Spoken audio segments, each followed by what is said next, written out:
Hello दोस्तों, स्वागत है आपको हमारे यूट्यूब चैनल ABC2XYZ NCERT में।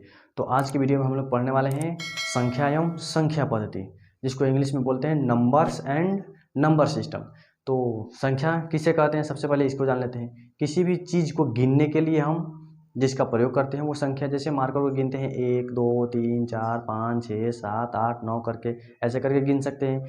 जिस अंगुली को गिन सकते हैं 1 2 3 4 5 6 7 8 9 करके। तो ये सब क्या है, ये सब संख्या है। तो संख्या में सबसे पहले हम क्या पढ़ेंगे, संख्यांक यानी नंबरल। यहाँ पे क्या है, संख्यांक।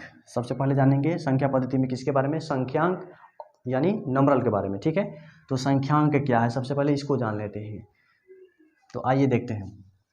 अंकों का ऐसा समूह, क्या है, अंकों का एक ऐसा समूह जिसे संख्या व्यक्त हो, उसे क्या कहते हैं, संख्यांक कहते हैं। जैसे मान लीजिए यहाँ पे 234, ये क्या है, संख्यांक है। 444, ये क्या है, संख्यांक है। अंकों का समूह है, इसमें कितने अंक है, 1 2 3, 3 अंकों का समूह है। इसमें 1 2 3, ये भी 3 अंकों का समूह है। 3 4 2 7, कितना भी बड़ा हो, ये क्या है, कितने अंकों का समूह है, 1 2 3 4। यानी कहने का क्या अर्थ हुआ, अंकों का ऐसा समूह जिससे संख्या, कोई संख्या व्यक्त हो, उसे क्या कहते हैं, संख्यांक कहते हैं यानी नंबरल कहते हैं। तो ऐसे आप बता सकते हैं, जैसे में इसको नोट कर सकते हैं, या फिर यहाँ पे लिख सकते हैं 349, ये भी क्या है, संख्यांक है। कितना भी बड़ा संख्या लिख दीजिए आप, 9966, ये भी क्या है, संख्या के यानी अंकों का समूह है। ये कितने अंकों का समूह है, 1 2 3 4, 4 अंकों का समूह है। तो इस प्रकार से आप कह सकते हैं। और इसके बाद होता है, देखिए यहाँ पे प्रत्येक संख्या यानी कोई भी संख्या, जितना भी संख्या हो, 0 से लेकर 9 तक के कुल 10 अंकों से बनी होती है। जैसे में देख लीजिए यहाँ, 0 से 0 1 2 3 4 5 6 7 8 और 9, टोटल कितना हुआ, 1 2 3 4 5 6 7 8 9, 10 हुआ। इन्हीं 10 अंकों से मिलकर दुनिया का कितना भी बड़ा संख्या दिया हो, इन्हीं 10 अंकों से मिलकर ही बना होता है। जैसे में आप यहाँ पे कोई भी संख्या लिख दीजिए, कितना भी बड़ा, अपना मन से नोट कर लीजिए यहाँ पे। अब देखिएगा तो ये सभी संख्याएं 0 और 9 के बीच के ही संख्या होगी, अंक होगा। ये 3 है, 3 यहाँ पे है, 6 यहाँ पे दिया है, 7 यहाँ पे है, 8 यहाँ पे है, 4 यहाँ पे दिया है, 6 यहाँ पे दिया है, 7 यहाँ पे दिया है, 8 यहाँ पे दिया है। यानी कहने का क्या अर्थ हुआ, दुनिया का कोई भी संख्या हो, कितना भी बड़ा संख्या दिया हो, किन से मिलकर बना होता है, 0 और 9 के बीच में जो अंक होता है, उन्हीं अंकों से ही मिलकर बना होता है। आप दुनिया का कितना भी बड़ा अंक उठा लीजिए, कितना भी बड़ा संख्या उठा लीजिए, किससे मिलकर बना होगा, तो 0 और 9 के बीच में जो संख्या होती है, अंक होता है, उसी से मिलकर बना होगा। ठीक है, तो इतना आपको अच्छा से समझ में आ गया होगा। अब देख लेते हैं, जिसमें 0 सबसे छोटा अंक है, 0 क्या है, जिसमें 0 सबसे छोटा अंक है, सबसे छोटा अंक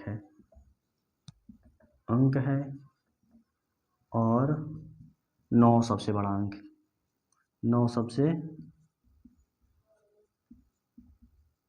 बड़ा अंक है। इससे क्या पता चला, इन अंकों में सबसे छोटा कौन है, 0 है। इन अंकों में सबसे छोटा कौन है, 0 है, और सबसे बड़ा क्या है, 9 है। तो ऐसे आपको अच्छा से समझ में आ गया होगा। इसको भी आप अपनी कॉपी में नोट कर सकते हैं। ठीक है, उसके बाद में हम लोग देखते हैं, किसी भी अंक का 2 मान होता है। किसी भी अंक का क्या मान, कितने मान होता है, 2 मान होता है। प्रत्येक अंकों का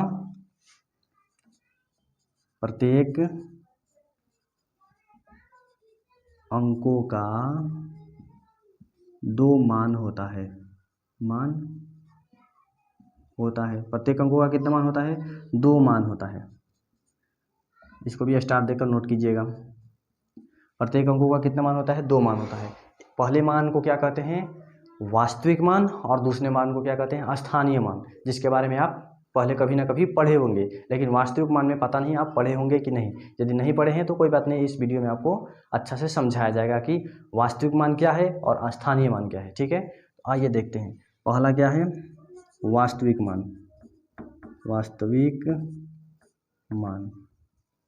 और दूसरा है स्थानीय मान।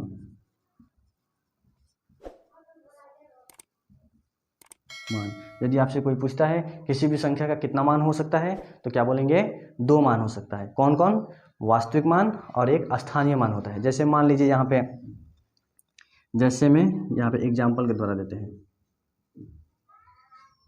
जैसे आपको समझाने के लिए यहाँ लिख दूँ 2 4 3 6, ठीक है। इसमें आपसे बोल दिया जाए कि 3 का वास्तविक मान क्या होगा, 3 का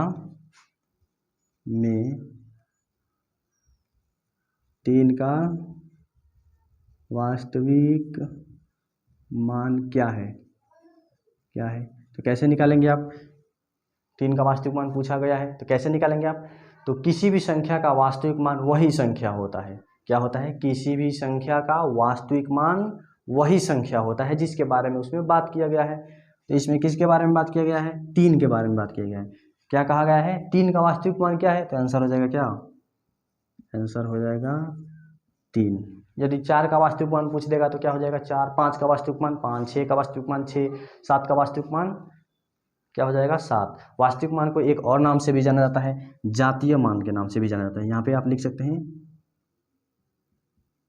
जातीय मान, वास्तविक मान या जातीय मान के नाम से भी जाना जाता है।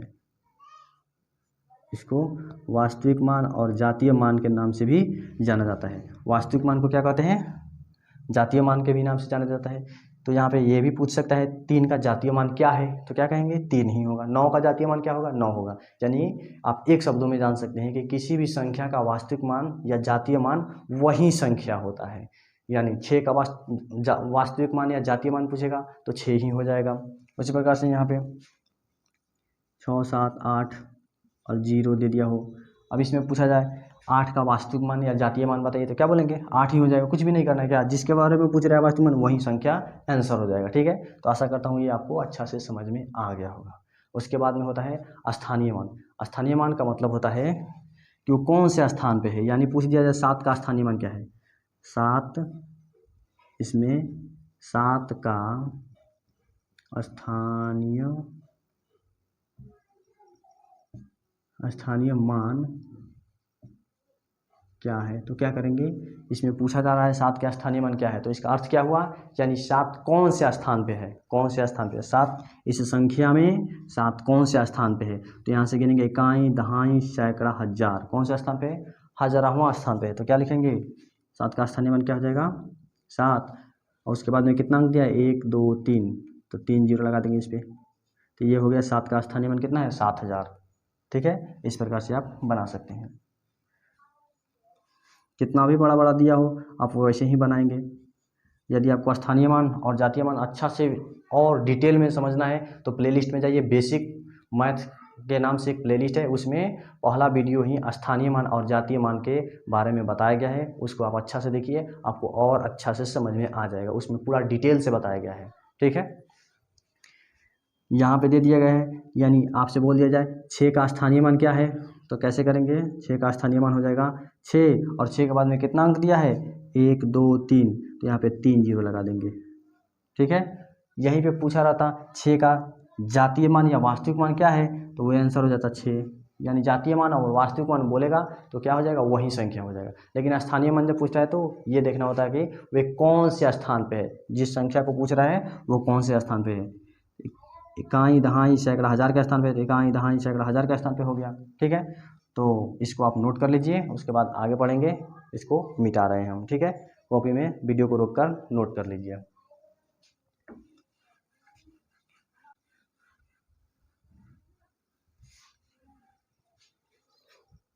देखिए इसमें एक और एग्जाम्पल देख लीजिए। 2 4 6 7 8 में 4 का स्थानीय मान तथा वास्तविक मान क्या है? वास्तविक मान क्या है? ठीक है, वास्तविक मान बताना है और स्थानीय मान बताना है। तो सबसे पहले क्या करेंगे? इसको यहाँ पे लिखेंगे 2 4 6 7 8।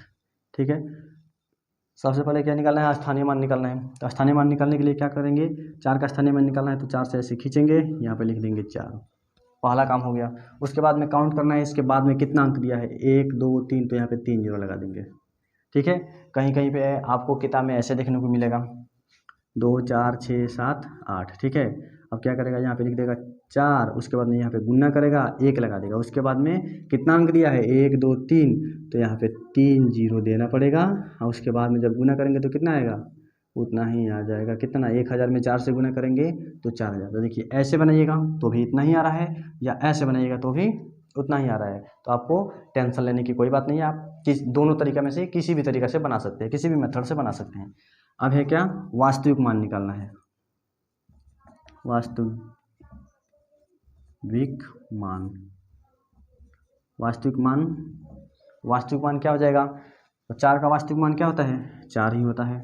या जातीय मान क्या होता है, 4 ही होता है। 6 का वास्तविक मान पूछाएगा तो क्या करेंगे, 6 ही हो जाएगा। तो ऐसे आप बना सकते हैं। यहीं पे यदि पूछा होता 4 का स्थानीय मान और वास्तविक मान का अंतर निकाले या योग निकाले, तो अंतर निकालते तो क्या करते हैं, इसमें से इसको घटा देते हैं। यदि योग निकालना होता तो क्या करते हैं, इन दोनों को जोड़ देते हैं। देखिए यदि अंतर बोलता, अंतर तो कैसे बनाते हैं, क्या करेंगे, इसको पहले लिख देंगे, स्थानीय मान को पहले लिख देंगे, और जातीय मान और वास्तविक मान को क्या करेंगे, इसके नीचे लिखेंगे। कहाँ पे लिखेंगे, यहाँ पे यदि लिखते हैं तो गलत हो जाएगा, क्योंकि ये इसमें इकाई स्थान पे 4 दिया है, तो घटाने के वक्त क्या करेंगे, इकाई स्थान में से ही घटाएंगे। तो इकाई स्थान पे 0 है, अब घटाएंगे इसको ऐसे लिख कर। 0 में से तो 4 जाएगा नहीं, कोई चलेगा बगल वाले से, ऐसे कोई चलेगा, ये लेगा इससे। ये दिया इसको 10 हो गया, ये दिया इसको ये 9, ये 10, ये दे दिया इसको ये 10 हो गया। 10 में से 4 जाएगा 6, ये हो गया 9, ये हो गया 9, और ये हो जाएगा 3। तो इस प्रकार से यदि पूछा होता स्थानीय मान और जातीय मान का अंतर बताइए, तो क्या करते हैं, ऐसे जोड़ देते। यदि योगफल पूछता, स्थानीय मान और जातीय मान का योगफल बताइए, तो क्या करते हैं, स्थानीय मान कितना निकला है 4000, तो यहाँ पे लिख देंगे 4000। और जातीय मान क्या है, इकाई स्थान पर 4 है, तो इकाई स्थान पर लिख कैसे ऐड कर देंगे, जोड़ देंगे, तो 4 हो जाएगा, 0 का 0, 0 का 0, और यहाँ पे 4 हो जाएगा। तो इस प्रकार से क्या होगा, योगफल। गुणनफल पूछ देगा तो क्या करेंगे, गुणनफल पूछ दिया तो क्या करेंगे, स्थानीय मान को लिख देंगे, उसके बाद में जातीय मान या वास्तविक मान क्या है 4 है, तो 4 लिखकर ऐसे गुणा कर देंगे। 0 में 4 से गुणा करेंगे तो 0, 0 में 4 से गुणा करेंगे तो 0, 0 में 4 से गुणा करेंगे तो 0, 4 में 4 से गुणा करेंगे तो 16। तो इतना आंसर हो जाएगा। ठीक है, तो इस प्रकार से आप बना सकते हैं। आइए अब देखते हैं कि संख्या कितने प्रकार के होता है, संख्याएं कितने प्रकार की होती है। तो इसको आप नोट कर लीजिए, इसको हम मिटा दें। अब पढ़ेंगे हम लोग संख्या कितने प्रकार की होती है। ठीक है, तो आपकी जानकारी के लिए बता दूं, इस संख्या अनंत प्रकार की होती है। संख्याएं कितने प्रकार की होती है, अनंत प्रकार की होती है। संख्या कितने प्रकार की होती है, अनंत प्रकार की होती है, क्योंकि संख्या भी अनंत होता है, 1 2 3 4 5 6 7 8 9 10 ऐसे करके अनंत तक जाएगा, इसीलिए संख्या भी अनंत प्रकार की होती है। तो हम लोग बारी बारी से स्टेप बाय स्टेप एक एक करके पढ़ेंगे। तो सबसे पहला प्रकार क्या है, प्राकृत संख्या। तो सबसे पहले यहाँ पे लिख लीजिए आप आंसर इसका, संख्या अनंत प्रकार की होती है, अनेक लिखिएगा, अनेक प्रकार की होती है। सबसे पहला हम लोग को पढ़ना है प्राकृत संख्या। प्राकृत संख्या के बारे में पढ़ना है, जिसे इंग्लिश में हम लोग क्या बोलते हैं, नेचुरल नंबर।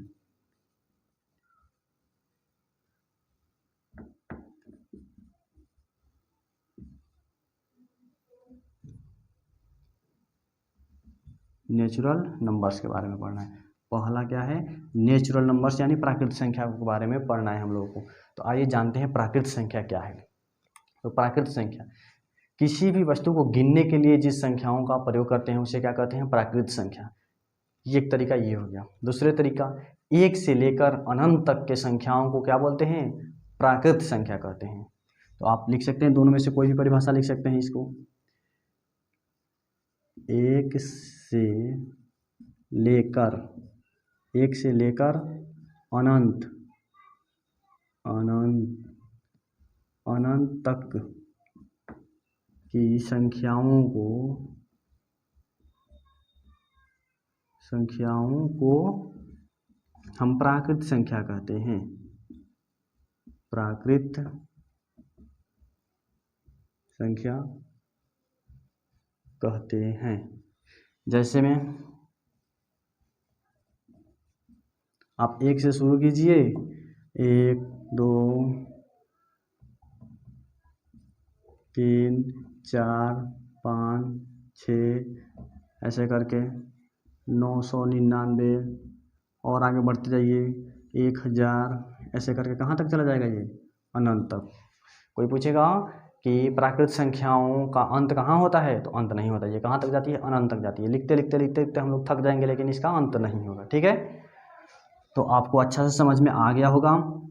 1 से लेकर यानी 1 से लेकर अनंत तक के बीच के कोई भी संख्या दिया हो उसे क्या कहेंगे? प्राकृत संख्या। यदि आपसे पूछा जाए 20 कैसी संख्या है, तो इसको हम प्राकृत संख्या कह सकते हैं। ठीक है, 25 कैसा संख्या है, तो प्राकृत संख्या है। 55 कैसा संख्या है, प्राकृत संख्या है। 776 कैसा संख्या है, प्राकृत संख्या है। 1025 कैसा संख्या है, प्राकृत संख्या है।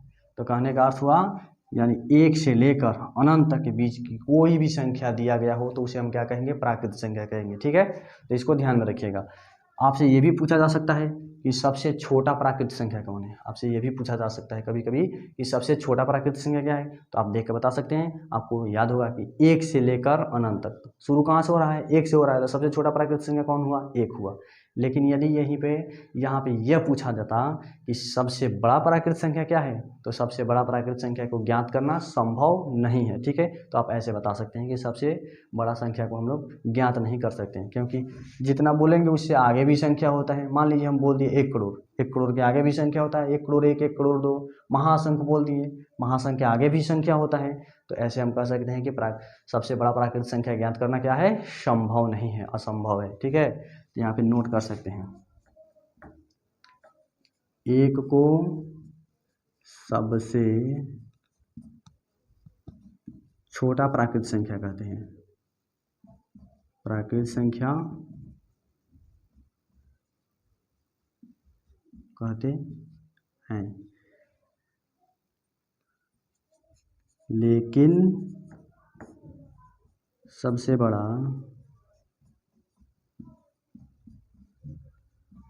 प्राकृत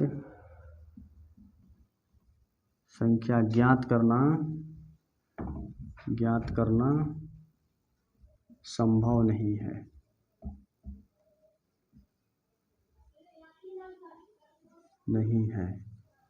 ठीक है, तो ऐसे आप बता सकते हैं। प्राकृत संख्याओं को शॉर्ट फॉर्म में किससे दर्शाते हैं? n से, बड़ा n से दर्शाते हैं।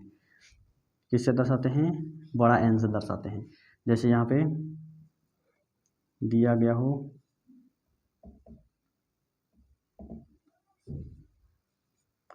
1 2 3 4 5 ऐसे करके अनंत, ये किसका साइन है? अनंत को ऐसे लिखते हैं। ठीक है, तो ये क्या है? प्राकृत संख्या लिखा हुआ है। कहीं पे भी ऐसे n लिखा गया होगा और उसके बाद में कोई संख्या दिया गया होगा तो हम बुझेंगे क्या? इसको समझेंगे कि ये प्राकृत संख्या लिखा गया है। ठीक है, क्योंकि n से नेचुरल नंबर होता है, इसीलिए इसका सिंबल, नेचुरल नंबर का सिंबल क्या होता है? बड़ा n होता है। ठीक है, तो आशा करता हूँ आपको अच्छा से समझ में आ गया होगा। यदि वीडियो आपको अच्छा लगा हो, कुछ नया सीखने को मिल रहा हो, तो हमारे चैनल को सब्सक्राइब कर लीजिए और वीडियो को लाइक कर दीजिए, ताकि ऐसी वीडियो आप तक पहुँचता रहे। वीडियो को पूरा देखने के लिए धन्यवाद।